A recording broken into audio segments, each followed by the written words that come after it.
Hi, I'm Dr. Sukhpreet Kaur, working as a consultant pediatrician and neonatologist at Cloudnine Hospital, Ludhiana.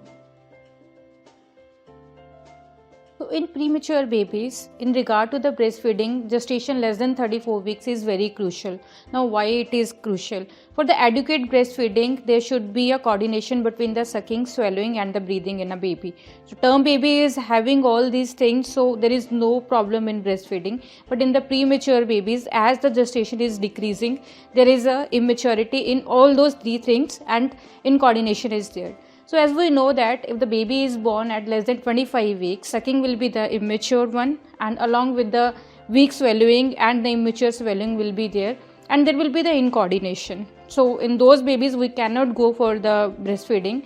In that case, like breast milk can be given, but after 2 to 3 days, and the initial 2 to 3 days we have to go for the IV flutes. In that again 26 to 27 weeks of gestation, we again these things are there, along with that slower GI motility. So again weak sucking is there and the immature swallowing is again there. So again in these babies we have to go for the IV flutes along with the tube feeds.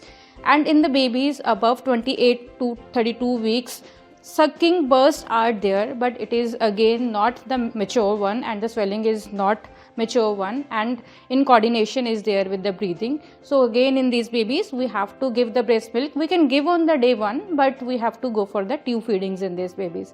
And 33 to 34 weeks, there is a coordination between these reflexes, between the sucking, swallowing and the breathing. So these babies can go for the feeding by the oral, paladai and the spoon feeding, and also the breastfeeding, direct breastfeeding trials can be given in these babies. So above 34 weeks, there is no problem in giving breastfeedings. Just because of the prematurity and weak oral musculature, there can be a problem in some of the babies, but not in all. And so in the preterm babies, definitely the breast milk can be given as the tube feeding, as the paladai, as a spoon feeding, and the direct breastfeeding after the 34 weeks of gestation. So expression by the hand or by the pumping should be there from the day 1, even in the mothers of the preterm babies, even if the baby is in NICU.